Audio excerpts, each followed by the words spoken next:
Então, boa tarde a todos. Feliz sábado. Nós vamos dar prosseguimento ao nosso estudo dessa semana, o Guia de Estudos Bíblicos, Fundamentos da Fé. Acredito que alguns aqui já possuem. E nós vamos estudar o tema do número 3, a origem do mal. Nesse momento, eu convido a todos, possamos fazer uma oração para nós iniciarmos o estudo.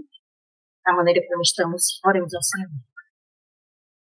Senhor, nosso Deus, nosso Pai, nós te louvamos, Senhor, e te agradecemos por mais essa oportunidade que o Senhor nos concede de estarmos aqui, Senhor, reunidos para aprendermos mais da Tua palavra. Nesse momento, Senhor, nós pedimos, rogamos ao Teu Santo Espírito para que venha dirigir as nossas mentes, nossos corações, para que possamos aprender mais sobre Ti. Pedimos também, Senhor, que nesse momento nossas conexões, tudo seja guardado pelo Teu poder, para que não haja nenhuma interferência, Senhor.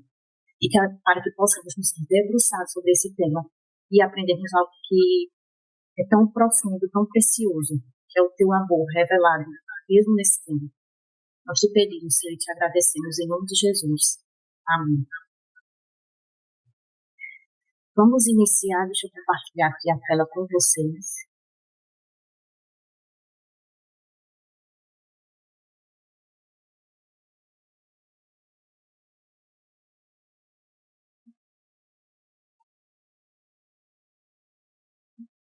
Todos veem minha tela?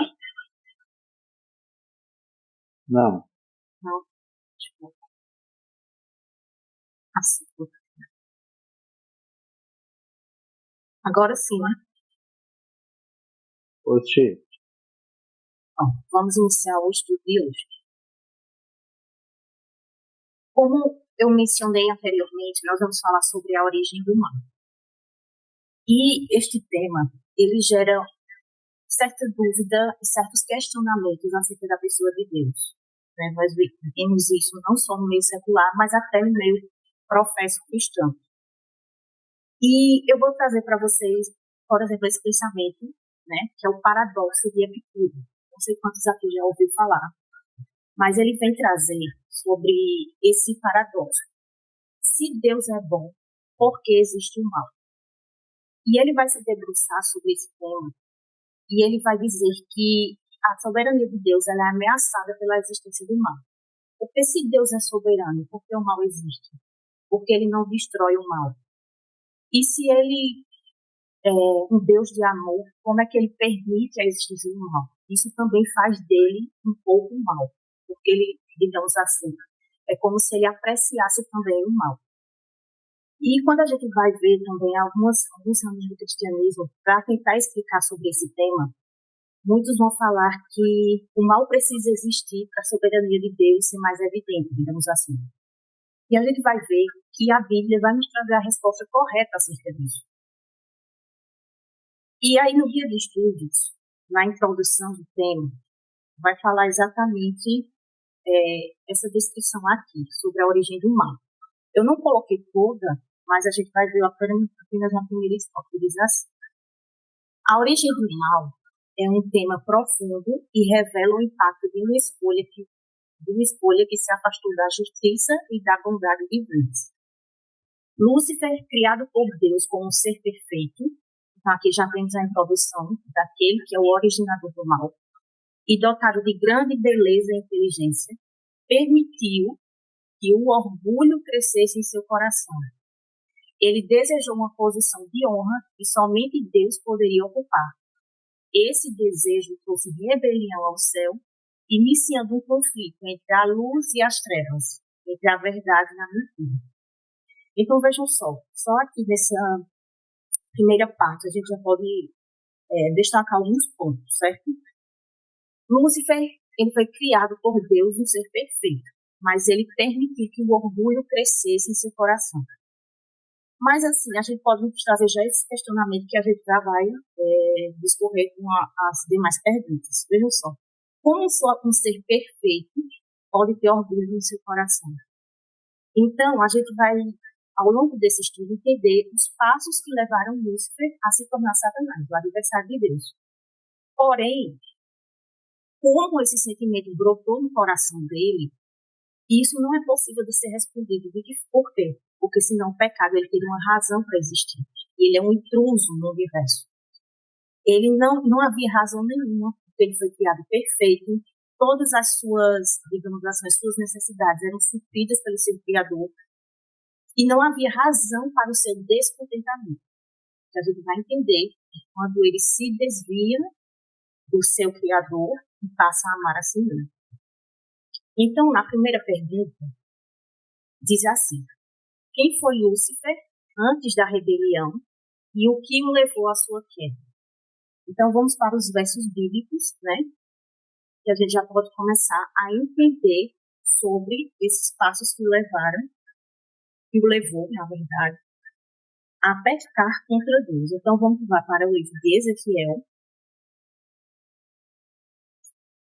Vamos para Ezequiel,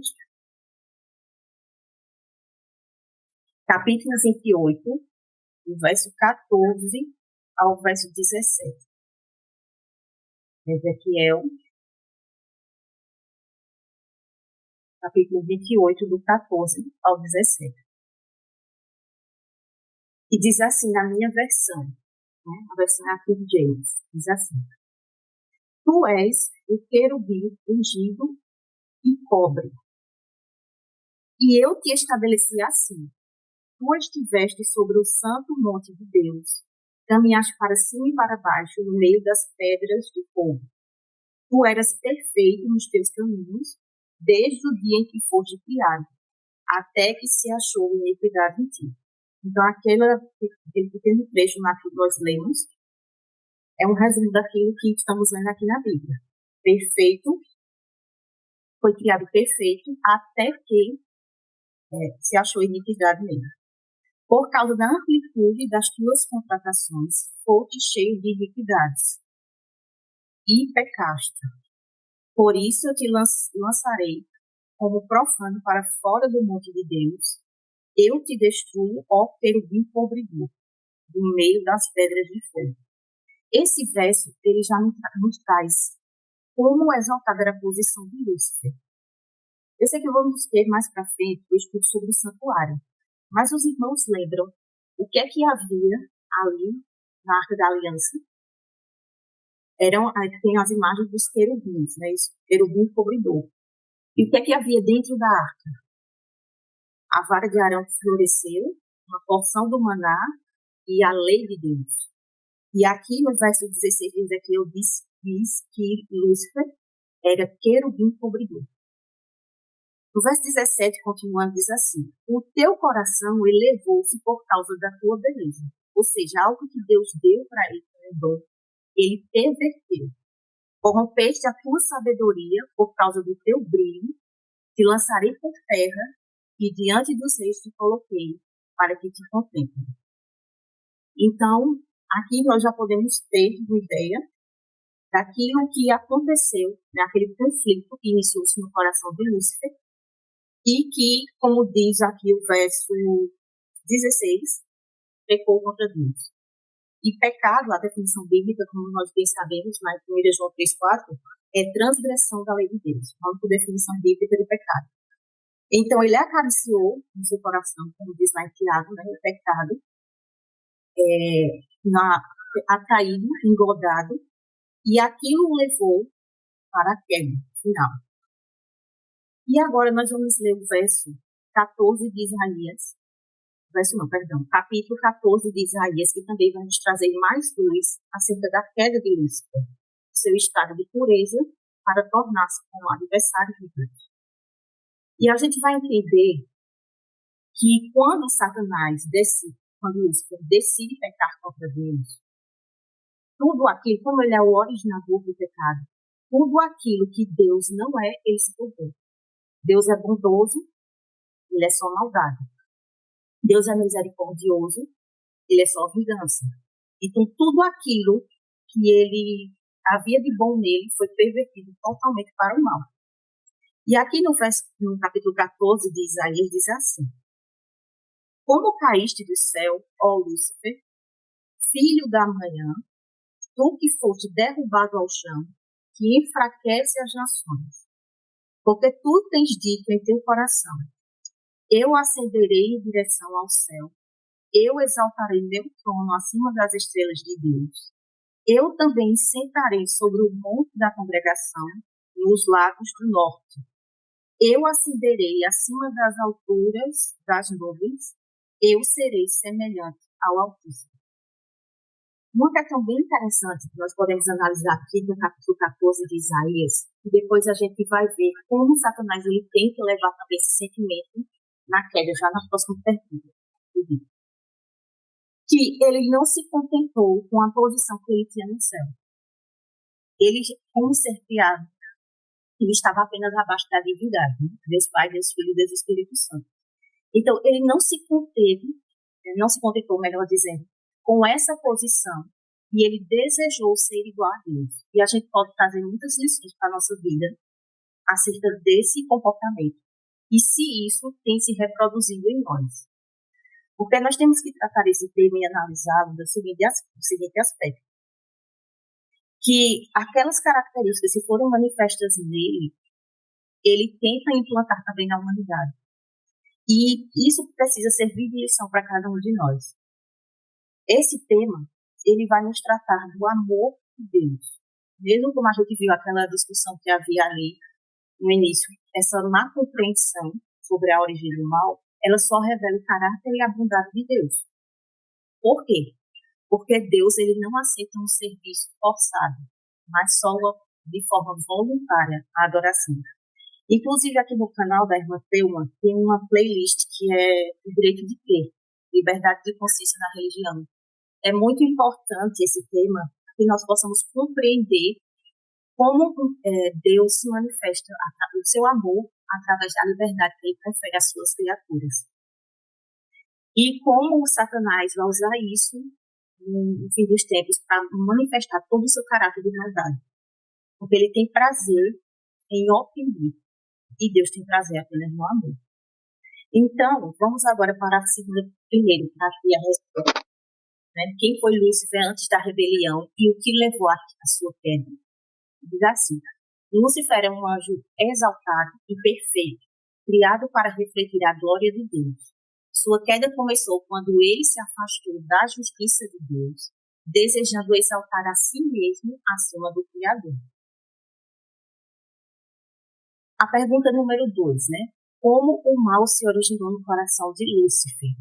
Nós já lemos esses dois textos e vamos repetir apenas o verso de Ezequiel, mas não vamos ler mais Isaías e vamos ler o verso de Mateus, para a gente ganhar tempo. Então, voltando lá para Ezequiel, capítulo 28, verso 17, diz assim: O teu coração elevou-se por causa da tua beleza, corrompeste a tua sabedoria por causa do teu vinho. Te lançarei por terra e diante dos reis te coloquei para que te contemplem. Então, como vimos anteriormente, o coração dele se corrompeu por causa da sua beleza. Eu não sei quantos aqui conhecem uma história mitológica, um conto mitológico, né, de Narciso. E ali a gente vê a representação do próprio Lúcifer contando sua versão do grande conflito. Aquele ser que até utilizado na psicologia, que amava-se de maneira exacerbada, né? E isso foi a sua destruição. Ele, ao contemplar, só que nessa história, o que é que Lúcifer traz? Ele traz que isso foi algo causado pelo próprio criador dele. E a gente sabe que não. Então é isso que ele tenta enredar muitas mentes, né? Como Deus como causador do mal. E aqui em Mateus capítulo 4, verso 8, diz assim: Novamente, o diabo levou a um monte altíssimo e lhe mostrou todos os reinos do mundo e a sua glória. E disse-lhe: Todas essas coisas eu te darei, se prostrado me adorares. Então, aquilo que ele desejava obter não só a adoração dos anjos, mas de todo o universo, ele tenta Cristo para que Cristo curve-se diante dele. E por que aquilo era uma tentação para Jesus? Porque aquilo era algo que ele poderia considerar. O que é que está aqui nas entrelinhas, digamos assim? que é que Satanás estava oferecendo para ele? Cristo veio para sacrificar-se pela humanidade, para nos devolver o Éden perdido. E Satanás disse: você não precisa passar por nenhum sofrimento. Basta, né, esta terra, que ele usurpou a terra, o planeta Terra. E ele diz assim: você não precisa passar, né, nas minhas palavras, você não precisa passar por nenhum sofrimento. Se este reino, se este mundo que você deseja, eu te dou. Basta que você se prostre e me adore. Então, era isso que ele estava induzindo o Filho de Deus a fazer, né? Aquilo que ele tanto desejava, ser adorado. E aqui, na resposta, a teologia diz assim: o mal se originou em Lúcifer quando ele desviou seu olhar da justiça e da bondade de Deus, permitindo que o orgulho e o desejo de supremacia o dominassem. Como eu falei no início, como esse sentimento surgiu no coração dele, não temos como explicar, é um mistério da iniquidade.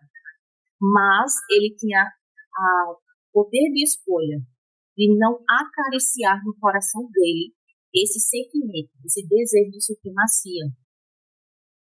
E a gente vê, seguindo agora para a terceira pergunta, que essa rebelião que iniciou-se no céu, que levou consigo a terça parte dos anjos, que ele começou a colocar em dúvida o caráter de Deus, a sua bondade, ele fez com que os anjos que caíram com ele, considerassem Deus como um Deus autoritário, como um Deus que o privava da sua liberdade, e que eles não precisariam obedecer à lei de Deus, porque eles eram seres exaltados. E só com essas falácias e desse engodo de Lúcifer, nós já podemos ver que essas palavras, que isso que ele disseminou do céu, nós podemos ver que isso se espalhou pela humanidade. Porque quantos hoje não pensam da mesma forma? Quantos hoje não estão à imagem e semelhança dele, com esse pensamento? Infelizmente, até no meio cristão, né? Professo cristianismo. Porque não é, digamos assim, estranho a nós saber que muitos cristãos hoje pensam que a lei de Deus não deve mais ser obedecida. E muitos de fora também pensam que obedecer à lei de Deus restringe a sua liberdade. Então, como foi que ele conseguiu isso? Então, é isso que nós vamos entender agora nessa terceira pergunta. Ele teve que levar a humanidade à queda. E aí, a humanidade foi criada à imagem e semelhança de Deus. Ele agora deseja colocar a sua imagem e a sua semelhança.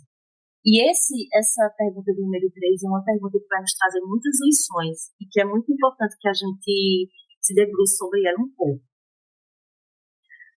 Vamos ler Gênesis 3, de 1 a 6. Dani, Sim? tá dando eco ainda. Deixa eu ver. Eu vou precisar sair, então, aqui. Passo. Tá perfeito. Pronto. Gênesis 3, de 1 a 5. Vamos ler esses versos para tirarmos algumas lições. Gênesis 3, de 1 a 6. Diz assim: ora, a serpente era mais sutil do que qualquer animal do campo que o Senhor Deus havia feito. E ela disse à mulher: sim, Deus tem dito, não comereis de toda a árvore do jardim. E a mulher disse à serpente: nós podemos comer do fruto das árvores do jardim. Mas do fruto da árvore que está no meio do jardim, Deus disse: não comereis dele, nem o tocareis, para que não morrais. E a serpente disse à mulher: certamente não morrereis, porque Deus sabe que no dia em que dele comerdes, então vossos olhos serão abertos e vós sereis como deuses, conhecendo o bem e o mal.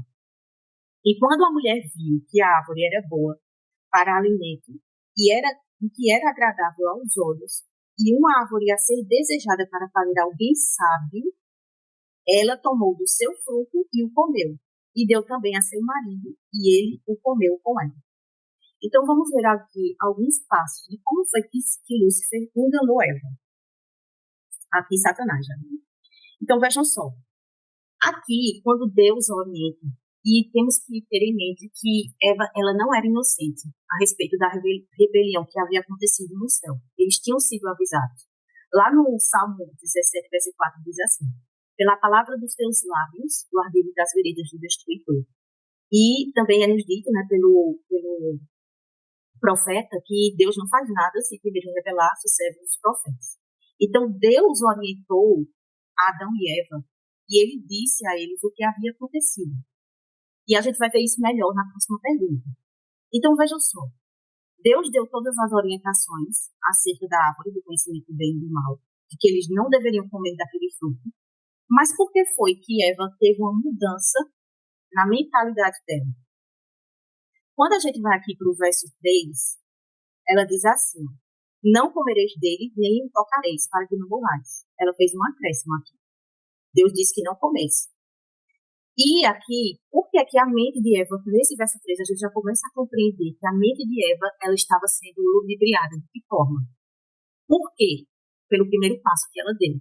Primeiro, ela afastou-se do seu marido, que ela não deveria. E segundo, ela começou a conversar com a serpente. Certo? Vejam só, a palavra do Senhor, ela é o que nos sustenta e ela que nos dá poder, né? A palavra de Deus é poderosa para nos impedir de cair. E ao comunicar sua palavra a nós, nos alimentarmos dela, o Senhor nos sustenta. Então, quando Eva toma a decisão de conversar com a serpente, ela está sendo agora instruída por quem? Pelo seu próprio adversário. E a mentalidade dela começa a mudar. Ela começa, sem perceber, obviamente, a ter a sua mente transformada, mudada, né? E aí já o primeiro alerta para nós. Por quê? Como hoje, Satanás, que ele se utiliza dessa tática, ou até hoje com a humanidade, ele só tem outra roupagem. Mas como é que nós hoje conversamos com a serpente? E nós sabemos que os nossos sentidos são as avenidas da alma. Então, por aquilo que nós vemos, por aquilo que comemos, por aquilo que ouvimos, essas são as formas que Satanás se utiliza para acessar a nossa mente e perverter, né, a nossa mente. Então, vejam só, o primeiro passo dado por Eva foi conversar com a serpente. Ela não naquele momento, ela não se atentou, né, para que o perigo que estava cercando. E outra coisa, quando ela estava ali no processo, na conversa com a serpente, e havia trovões, um desagrado aparente? Não. Ela, inclusive, após o primeiro fruto, se sentiu bem. Então, muitas pessoas que assim como Eva, se deixam levar pelo sentimento, é muito perigoso, porque elas podem ter sua mente pervertida nesse processo. E quando ela falou para a serpente, né, o próprio Satanás se utiliza ali com o médium da serpente, ele diz assim, a mulher, certamente não morrereis.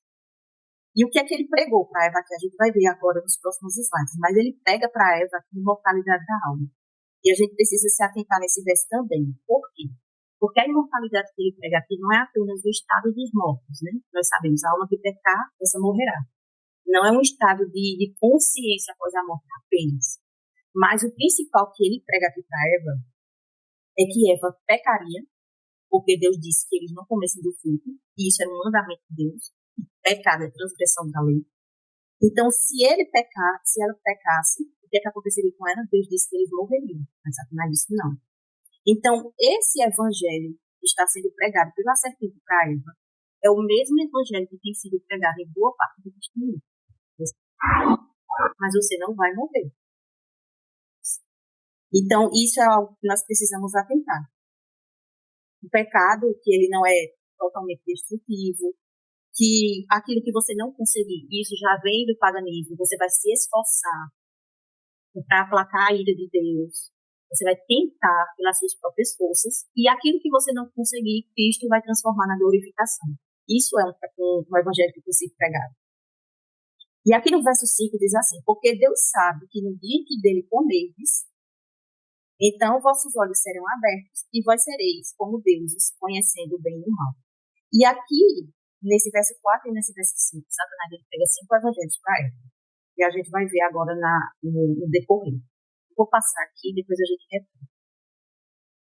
Veja, Aqui algumas palavras que eu coloquei em destaque, né? Certamente não morrereis, porque Deus sabe que no dia em que dele comerdes, ou seja, do fruto, se abrirão os vossos olhos, e sereis como Deus, sabendo o bem e o mal. Então vamos deixar um pouco disso aqui, do que ele pregou para Eva lá no Éden. Certamente não morrereis, né? Como eu já mencionei, a doutrina da imortalidade da alma, a doutrina de que o pecado não levará à morte eterna. Abrirão os olhos. Ele disse que quando Eva comesse do fruto, seus olhos seriam abertos. O que isso representa e o que isso significa hoje? De que forma Satanás ele tem iludido a humanidade pregando este evangelho? Como vocês podem ver na imagem de fundo, esse conceito ele é muito disseminado hoje nas religiões orientais, essa questão esotérica, essa abertura dos olhos. O que é que isso ele queria dizer para Eva com isso? É a questão do que hoje, né, esse roupado, como disse Satanás, ele sempre vai ele tem o mesmo engano, ele só vai, digamos assim, ficando mais experiente ao longo dos anos. E quem já ouviu falar na questão do terceiro olho, né, que é essa questão da abertura do conhecimento espiritual. Ele tem abordado muitos com esse falso evangelho. Sereis como deuses. Então, o que é que ele leva? Aqui o movimento da nova era, né, que leva muitos a se considerar um estado de evolução até se tornarem iguais a Deus. Então, aquilo que nasceu no coração dele, o desejo, como nós lemos lá em Isaías, de ser como Deus, agora ele quer transmitir para a humanidade o mesmo desejo. Aquilo que estava na mente dele, ele agora transfere para Eva. E Eva passa a considerar a mesma coisa, a querer ser como Deus. O bem e o mal. Ele disse que ela seria conhecedora do bem e do mal. Mas que bem e mal é esse que ele apresentou para ela? Seria, aqui ao fundo, tem a imagem do Yin Yang, que é essa representação. O que é que eles pregam com isso? Que o mal, ele complementa o bem. E que o mal, ele precisa existir para que haja equilíbrio no universo. Era isso que ele estava apresentando para ela. Você será conhecedora do bem e do mal. E o saber, né? Esse saber, que saber era esse que ele oferecia para ela? Tudo aquilo que era necessário para ele, para Adão e Eva, para que eles tivessem e vivessem em plena harmonia com Deus, Deus já tinha apresentado para eles. Eles não precisavam conhecer mais nada, além daquilo que Deus já tinha revelado. Então, o que é que ele oferecia para ela? Era o saber, o que hoje o ocultismo seduz as pessoas, né? Esse conhecimento, além daquilo que Deus já revelou. E aqui o saber, né, a gnose, como gnosticismo, ele traz um conhecimento espiritual oculto, do ocultismo pega, revelado internamente, que leva à salvação da alma. Então, ele seduziu Eva para que ela tivesse esse conhecimento oculto. Então, deixa eu voltar lá. Para que a gente possa entender também sobre outra tentação que eu gostaria de mencionar. Eva, quando ela estava sendo tentada aqui, Satanás a leva a considerar que ela não se contentar com a sua posição, com a posição que Deus estabeleceu, mas que ela desejasse algo mais. E aí eu preciso fazer um paralelo sobre aquilo que Deus designou a cada um de nós. Nós vimos que Lúcifer ele não se contentou com a posição que Deus havia dado a ele, mas ele quis algo mais. E aí, fazendo um paralelo, por exemplo, hoje, na questão das mulheres, né? Quantas vezes nós vemos, também vou mencionar aqui, um livro que também tem aqui no canal, um vídeo que tem aqui no canal, que é sobre o engano feminista, né? E a gente precisa entender que esse movimento, essa ideologia, ela nasce na mente de Satanás. E ele leva a mulher a considerar que sua posição, que foi dada pelo Criador, ela não é o suficiente para fazê-lo feliz. E ele passa a implantar na mente das mulheres que elas precisam agora de uma posição mais elevada. E o feminismo nada mais ele não é uma luta, embora ele diga isso, ele não é uma luta por igualdade, mas sim por supremacia. E a gente vê que quando o ser humano ele sai da posição designada por Deus, ele só vai ter miséria e sofrimento. Por isso que Satanás ele vai, de certa forma, utilizar, né, tentar destruir aquilo que Deus estabeleceu. Porque isso é o que traz equilíbrio. Isso é o que vai trazer felicidade, no caso do matrimônio, por exemplo. Então, ele vai tentar tirar tanto a mulher como o homem da posição designada por Deus para eles e fazer com que eles não tenham contentamento. Por exemplo, na questão também dos filhos, né? Como nós temos visto hoje, nessa geração, os filhos querendo se sobrepor à autoridade dos pais. Então, tudo isso é fruto da mente satânica, né? Que vem para tentar destruir aquilo que Deus estabeleceu. E a gente vê quando Cristo ele vai falar acerca do seu amor, ele vai fazer a representação de si com a sua igreja, ele usa o matrimônio. A gente vê como o matrimônio ele é atacado por Satanás, porque uma família bem ordenada, ela fala mais do cristianismo do que todos os sermões. Então, Satanás, ele vai tentar de todas as formas desvirtuar aquilo que Deus criou para nosso bem, né? Para a nossa felicidade. Então, nós temos que nos atentar a isso que Satanás procura fazer com cada um de nós e que ele não muda suas estratégias. Né? Aquilo que está aqui, por exemplo, no capítulo 3, é o que ele vem desenvolvendo com toda a humanidade. E a gente precisa se atentar a isso. Então, nós vamos ler agora o verso 12, né, de Romanos 5. Vamos lá para Romanos, capítulo 5. Romanos, capítulo 5, verso 12. Romanos, capítulo 5.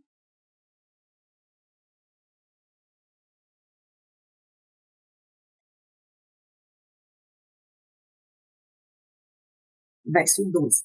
Diz assim: portanto, por um homem o pecado entrou no mundo e pelo pecado a morte. Assim também a morte passou a todos os homens, porque todos pecaram. E agora nós vamos ler o próximo verso, que está lá em 2 Coríntios, capítulo 11, verso 3. 2 Coríntios, capítulo 11, verso 3, que diz assim: mas eu temo que, de algum modo, assim como a serpente enganou a Eva com a sua sutileza, que as suas mentes sejam corrompidas da simplicidade que há em Cristo.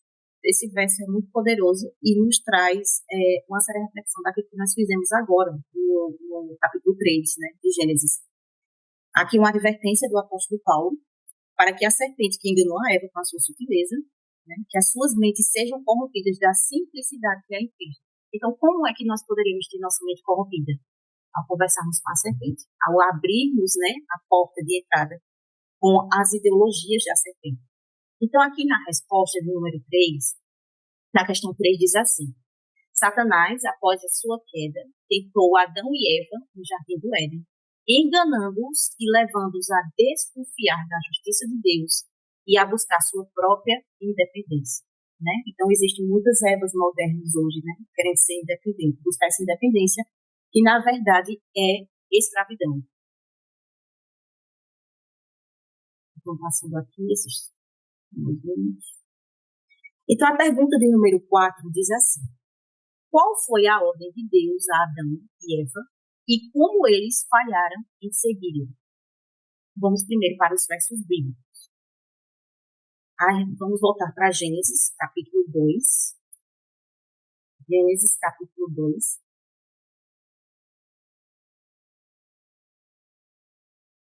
Gênesis, capítulo 2, verso 15 ao verso 17.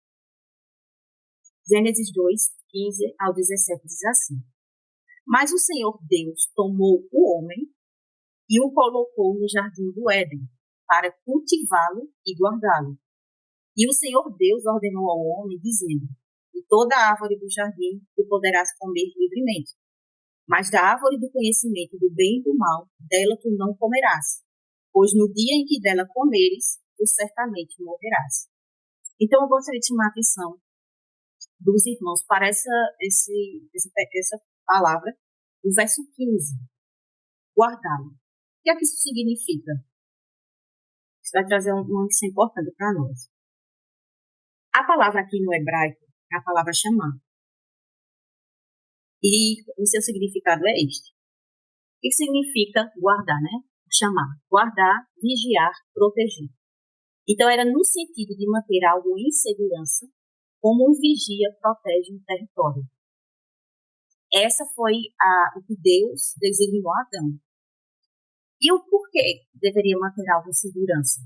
Porque, como eu mencionei anteriormente, eles conheciam, né, a rebelião que havia acontecido no céu. E Deus designou a quem que guardasse o jardim. Aqui no texto bíblico diz, o homem era dever de Adão conservar o jardim, por isso aqui fala de cultivá-lo, mas também de guardá-lo, manter em segurança. Então, também trouxemos a reflexão acerca das mulheres, mas também precisamos agora trazer sobre os homens, né? Acerca dos homens. Os homens têm cumprido também o seu papel, aquilo que Deus designou como sacerdotes dos seus lares, porque aqui tem mencionado, né? Era dever do homem manter algo em segurança, né? No caso, o jardim que Deus designou. E, obviamente, Eva fazer parte. Aí, a definição. Envolve zelo e atenção contínua, preservando algo com responsabilidade. Implica não apenas proteção passiva, mas ação consciente e diligente. Então, assim como o Satanás tem atacado hoje as mulheres com o movimento feminista, esse movimento ele não se restringe apenas, eu preciso trazer a questão do feminismo porque é algo que está muito presente, né, na nossa sociedade. E ele não se restringe apenas a degradar a posição da mulher, mas também do homem. Porque existem homens também adeptos ao feminismo. E esses homens não sentem mais que deveriam manter a sua posição, né, que são aqueles homens desconstruídos, como se diz, descumprindo totalmente a sua função, a função que Deus designou para eles. E era dever do homem, de Adão, manter ali o território, né, de segurança, que no caso do jardim. Então, voltando aqui para a resposta da pergunta, nós não vamos ler mais, né, o capítulo 3, porque nós acabamos de ler. Então, na resposta aí do dia diz assim: Deus ordenou que não comessem da árvore do conhecimento do bem e do mal. Ao desobedecerem, escolheram confiar em si mesmos, em vez de confiar na justiça de Deus. Se eles houvessem permanecido, seguissem fielmente as instruções dadas por Deus, a palavra de Deus, que é poderosa, ela os guardaria de pecado. E assim como foi com Adão e Eva, também conosco, né? A palavra de Deus é poderosa o suficiente para nos guardar de pecado. Então, se Adão e Eva tivessem se mantido, não seguiram a sugestão de Satanás, as suas palavras, os seus ensinamentos, mas se tivessem se mantido fiéis à palavra de Deus, eles nunca teriam pecado. Isso é também uma promessa, né, para nós, né? Porque os mandamentos de Deus são promessas habilitadoras. E esse texto, essa palavra guardar, e aí é uma promessa para nós, ela também está no Salmos 121, verso 7. A mesma palavra hebraica que foi usada aqui para guardar, lá em Gênesis 2:15, é a mesma palavra no Salmo, né? O Senhor te guardará de todo mal. É uma promessa para cada um de nós. Agora nós vamos para a pergunta de número 5, que diz assim: qual é o significado da promessa de Gênesis 3:15? Vamos para as referências. Aqui em Gênesis 3:15 diz assim: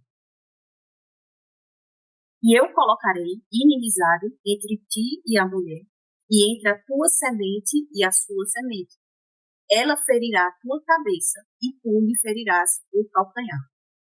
Então vejam só, quando o Satanás induz Eva ao pecado, Adão e Eva a pecarem, agora o que existia entre eles e Satanás era uma íntima amizade, né? Aqueles seres que foram criados à imagem e semelhança de Deus, eles recebem agora a imagem e semelhança de quem? De Satanás, do próprio Satanás. Então, era necessário uma intervenção divina para que pudesse devolver ao homem a sua liberdade de escolha. Que o homem agora pudesse escolher servir a Deus. Porque aqui a humanidade seria escrava de Satanás. Mas aqui há a promessa, né, que é a primeira profecia bíblica, nos dá a promessa de que Cristo viria e devolveria a preço de sangue a liberdade das suas criaturas novamente, dos seus filhos. E agora vamos para Apocalipse 12, verso 9 ao verso 11. Apocalipse 12, verso 9 ao verso 11. E diz assim, Apocalipse 12, do verso 9 ao verso 11, diz assim: E o grande dragão foi lançado fora, aquela antiga serpente chamada de Diabo, Satanás, que engana todo o mundo. Ele foi lançado à terra, e os seus anjos foram lançados com ele.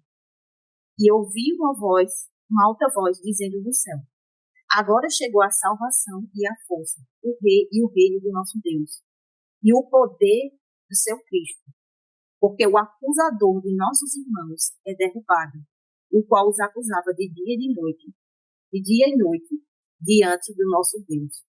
E o verso 11, e eles venceram pelo sangue do cordeiro e pela palavra do seu testemunho, e eles não amaram as suas vidas até a morte.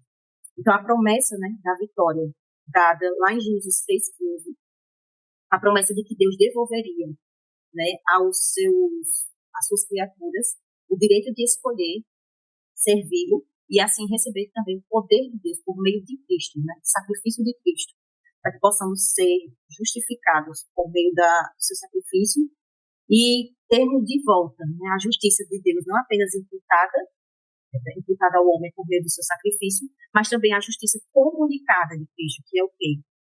Cristo poderá agora oferecer de volta a imagem e semelhança, o caráter dele.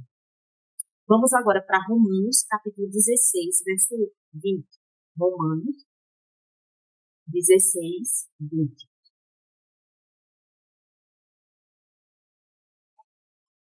Vamos para Romanos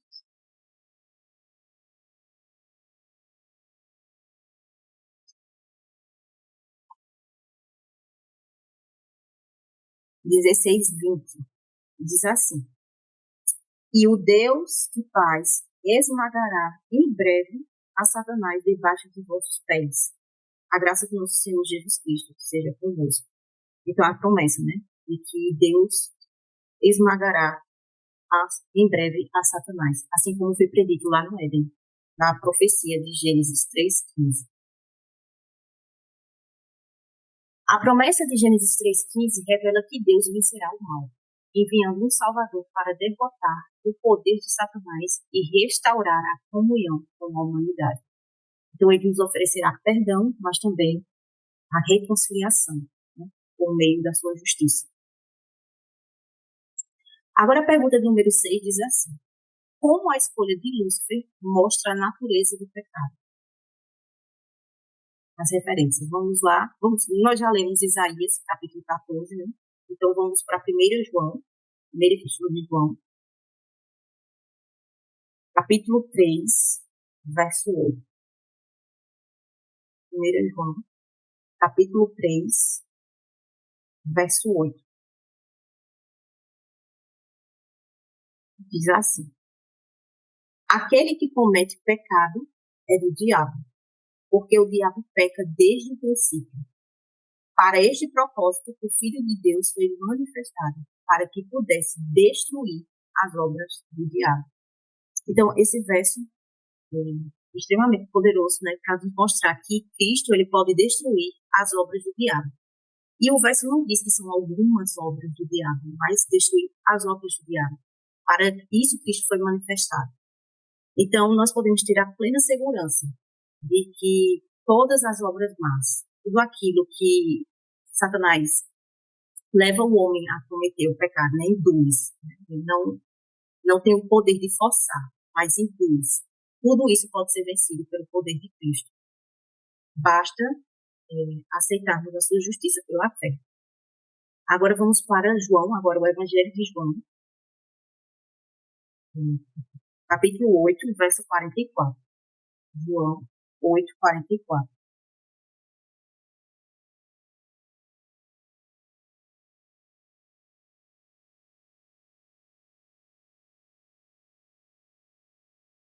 João 8:44. Diz assim: Vós sois do diabo, de vosso pai, o diabo, e quereis satisfazer os desejos do vosso pai.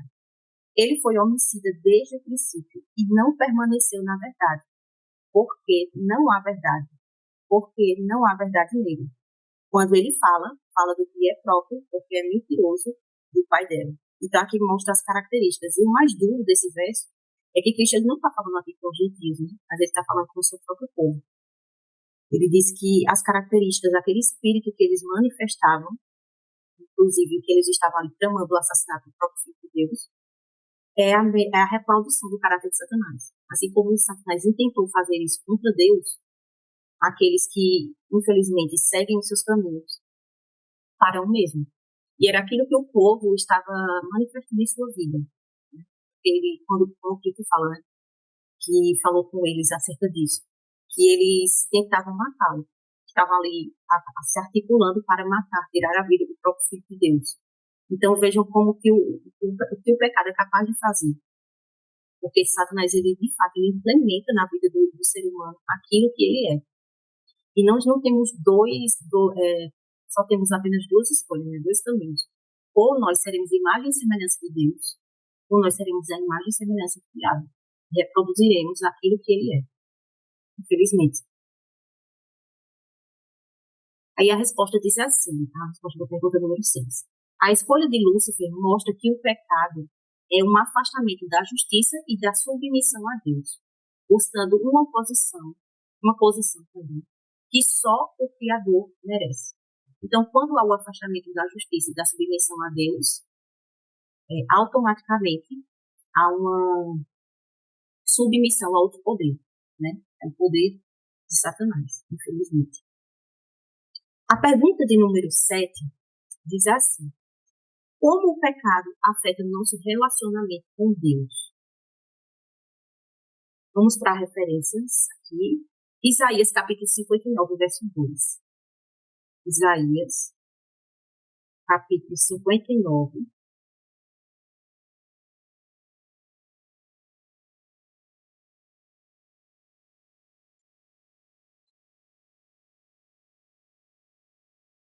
Isaías 59, verso 2, diz assim: Contudo, as vossas iniquidades têm feito separação entre vós e vosso Deus, e os vossos pecados têm escondido a face dele de vós.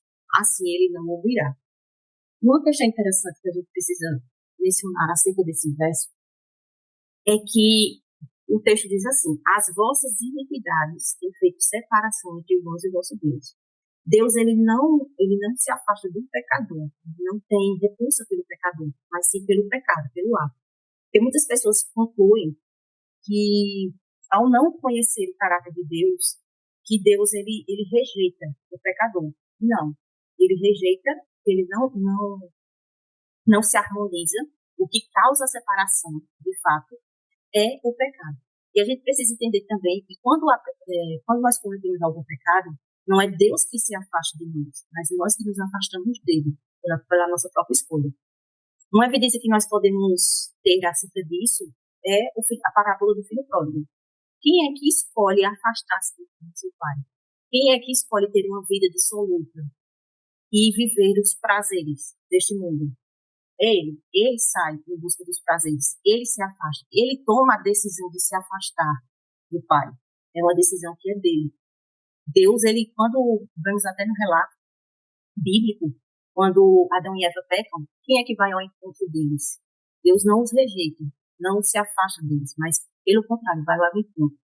E na parábola do filho pródigo, ele retorna para o seu pai com laços de amor.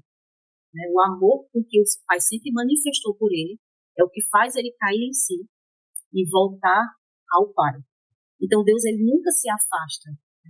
O pior que seja o pecado que o ser humano possa cometer, ele nunca se afasta do pecador, mas é o próprio pecador que toma a decisão de se afastar de Deus, e é o pecado que causa a separação de Deus.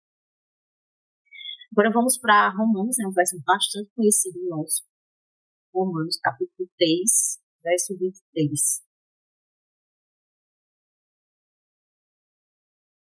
Romanos, capítulo 3,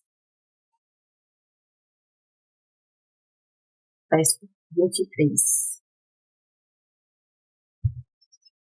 Diz assim: porque todos pecaram e estão privados da glória de Deus. Ou seja, ao momento que o ser humano escolhe pecar, ele também é destituído, né, do caráter de Deus, da glória de Deus.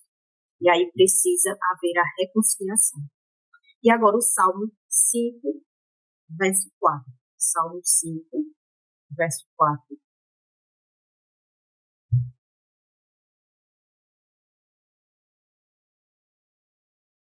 Salmo 5, verso 4, diz assim: porque tu não és Deus que tenha prazer na perversidade, nem o mal habitará contigo.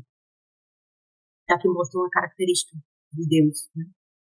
De que ele não se compraz na perversidade e que nenhum mal habitará com ele. Então, em um dado momento, a pessoa realizará a sua última escolha. A humanidade, ela tem hoje, goza de liberdade e também o tempo de graça que nós temos. Vai chegar um tempo em que ela precisará, todos nós tomaremos a nossa última escolha. Então, teremos as consequências eternas, né, dessa escolha. Ou ao lado de Deus, ou afastados dele para toda a eternidade. Vamos aqui à resposta, que diz assim: o pecado nos separa de Deus, pois escolhemos nossa própria justiça em vez da dependência de sua orientação e bondade. Agora a pergunta de número 8. Nós já estamos chegando ao final. Diz assim: Deus demonstra seu amor e justiça diante do pecado.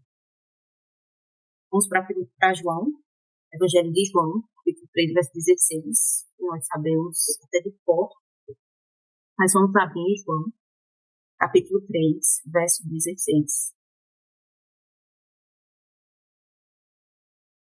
Diz assim: porque Deus amou ao mundo de tal maneira, amou tanto o mundo, que ele deu o seu Filho unigênito, para que todo aquele que nele crê não pereça, mas tenha a vida eterna.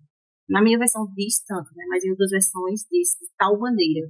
O João não botou palavras para descrever o amor de Deus, que ele deu o seu Filho unigênito. Então, trazendo lá aquela pergunta, lá do começo, né? Aquela pergunta. Quando, ali naquele paradoxo que nos foi apresentado, como que fosse um Deus que não se importasse, né, com a humanidade, a existência do mal.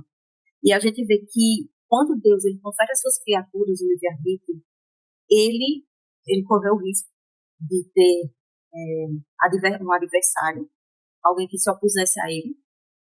E o maior preço foi pago pelo próprio Deus, ao entregar o seu Filho para que todo aquele que nele crê não pereça, mas tenha a vida eterna. Então, Deus, ele desde o princípio, ele se entrega de tal forma para nos devolver aquilo que era nosso e que o pecado nos privou, nos privaria, que seria a vida eterna. Mas ele entrega seu próprio Filho para que não pereçamos, mas tenhamos a vida eterna. Isso é uma escolha que nós precisamos fazer. E agora, em próximo texto, é Romanos, capítulo 5, verso 8. Romanos 5, verso 8.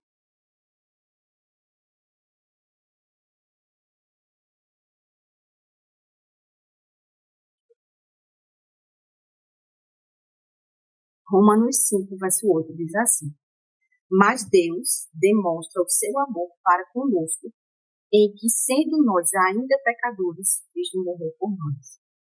Esse é o tremendo amor de Deus por cada um de nós. Assim como vimos lá, que o pecado ele causa essa separação, mas Deus ele tem profundo amor pelo pecador. E Cristo morreu por nós, sendo nós ainda pecadores. É um amor que nós não conseguimos mensurar, né, o amor de Deus. E em Efésios, agora passando algumas páginas, Efésios, capítulo 2, verso 4, diz assim: mas Deus, que é rico em misericórdia, pelo seu grande amor com que nos amou, estando nós ainda mortos em nossos pecados, nos vivificou juntamente com Cristo, pela graça sois salvos. E a resposta diz assim: em sua justiça e amor, Deus proveu o plano da redenção para restaurar a humanidade e vencer o mal, enviando o Filho para nos reconciliar com Ele. A pergunta de número 9 diz assim: como a justiça de Cristo é nossa resposta para vencer o mal? Isso é fundamental. Vamos para 1 Coríntios, capítulo 1, verso 30. 1 Coríntios, capítulo 1, verso 30.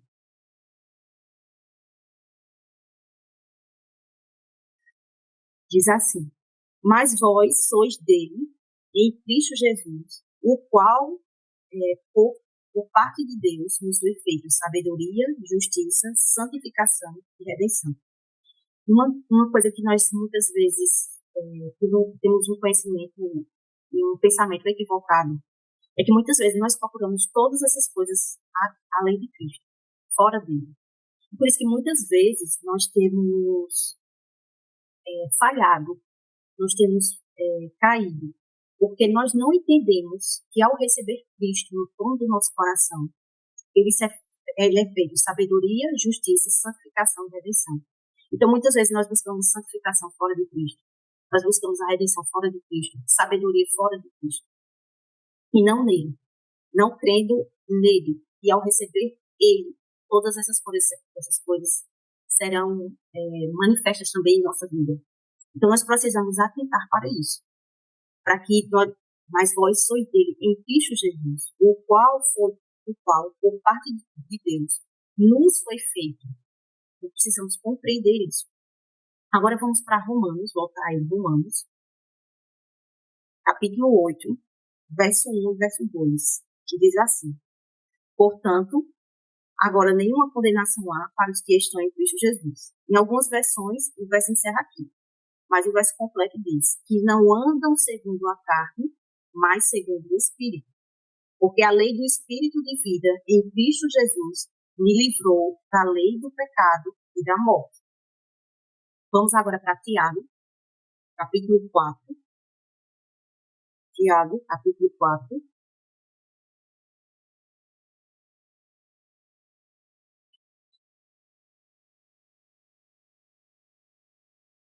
Tiago, capítulo 4, verso 7, diz assim: sujeitai-vos, pois, a Deus, resisti ao diabo, e ele fugirá de vós. Minha promessa. Agora voltemos aí para Filipenses, capítulo 4, verso 13. Filipenses 4,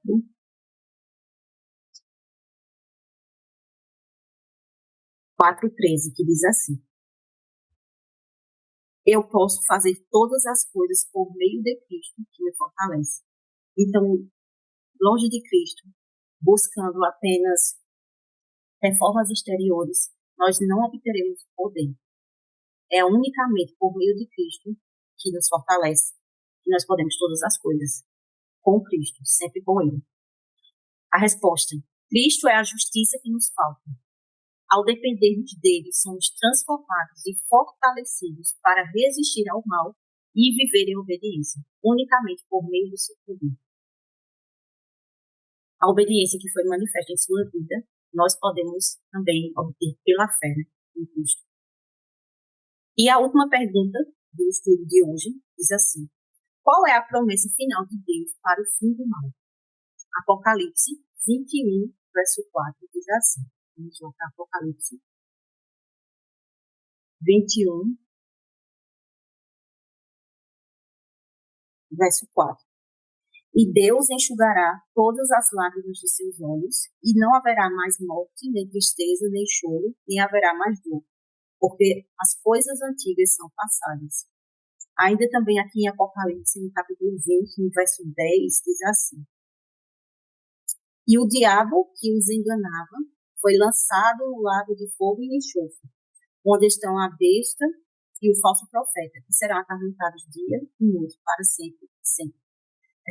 O que vai se cumprir aqui em Apocalipse 20, 10 está lá em Ezequiel. Deus diz que e destruirá. Ezequiel 28, né, que nós lemos. Se eu não me falhar a memória, no verso 18, né, ele será consumido. Então, aquilo que foi profetizado lá pelo profeta Ezequiel, e aqui também pelo apóstolo João. E o último verso do nosso estudo de hoje, tá, também dessa pergunta, está lá em 2 Pedro 3, 2 Pedro 3:13, que diz assim: Mas nós, de acordo com a sua promessa, aguardamos novos céus e uma nova terra, onde habita justiça. Então, tudo será, né, restaurado ao início. Essa é a promessa de Deus para cada um de nós. A resposta, né? Deus promete destruir o mal e restaurar a paz eterna, oferecendo-nos a vida com Ele, onde a justiça e o amor prevalecerão para sempre. Então, o Éden que foi perdido pelos nossos primeiros pais, ele será devolvido à humanidade, né? Todos aqueles que aceitarem a justiça de Cristo pela fé. E o mal será, por fim, destruído, erradicado de todo o universo. E a promessa é que o mal jamais se levantará novamente.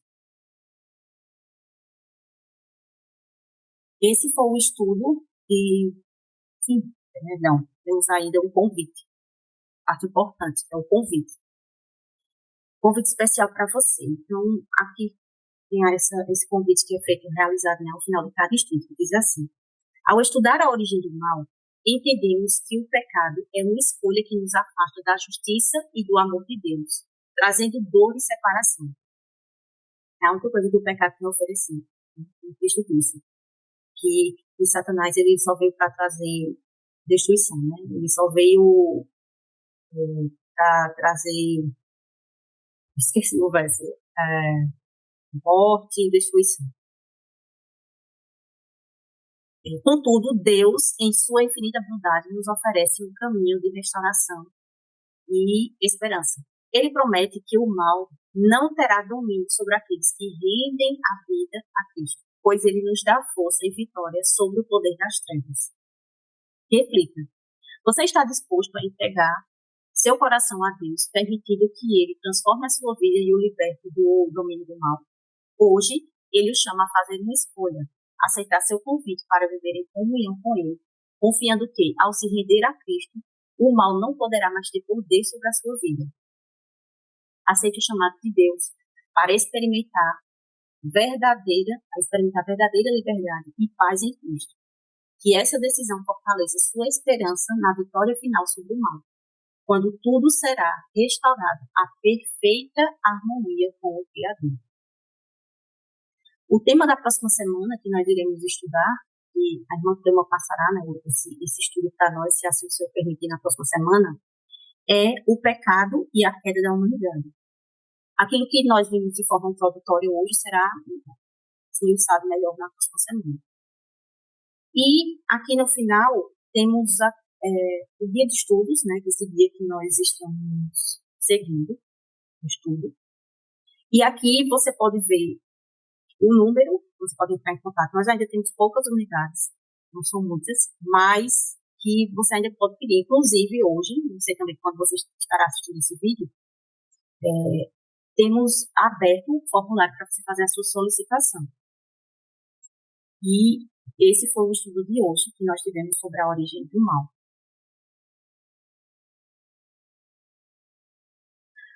Irmã, a senhora quer fazer algum comentário? Não, a gente vai só fazer uma oração. Pode orar, Dani. Deixa eu compartilhar aqui a tela.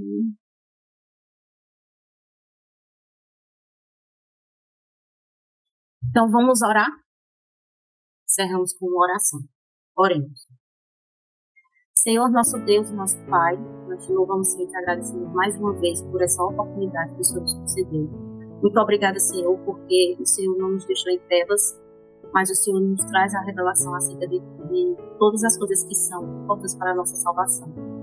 O Senhor nos mostra o seu caráter de amor, de bondade, de longanimidade, ao nos conferir o direito de escolher, servir ou não. E nós vimos hoje, nesse tema estudado, como o teu caráter de amor ele é mais evidenciado. E nós vimos também a segurança que o Senhor nos traz, e mesmo que esse mundo tenha sido contaminado pelo mal, porque a mente de Satanás tenha se desenvolvido na humanidade, mas nós temos um poder acima, porque onde abundou o pecado, superabundou a graça. E por meio de Cristo nós temos a certeza da vitória e da restauração completa em Ti. Nós te louvamos, Senhor, e te agradecemos por tudo. Em nome de Jesus. Amém. Obrigada, Dani. Obrigada. Que estudo abençoado, que estudo maravilhoso. A gente perde a conta das vezes que a gente já leu esses versos, mas eu não sei quanto a vocês. Não se esgota. É um tema que não se esgota. E a gente sempre tem o que aprender. Nós sempre temos o que aprender. Que o Senhor Jesus Cristo abençoe cada um de vocês, abençoe a vida da Dani por ter estado aqui conosco. Dani tem sido uma bênção para esse pequeno ministério. Eu costumo dizer que se não fosse a Dani, se Deus não tivesse enviado a Dani, muita coisa não estaria acontecendo no ministério. Então, que a vida de cada um de vocês também seja abençoada nessa nova semana e que o Senhor Jesus Cristo lhes conceda vitórias em Cristo Jesus. Nós temos muitas batalhas essa semana. Não sabemos quais são todas elas, mas a única certeza que nós temos é que Jesus estará conosco, porque Ele nunca nos abandona. Então nós não podemos esquecer disso, né? Que o Senhor abençoe seus filhos, seus netos, sua família, seu trabalho, seu serviço para Jesus, e vamos seguir com Cristo, né? Até a semana que vem, se o bom Deus assim permitir. Uma feliz semana para todos. Feliz semana.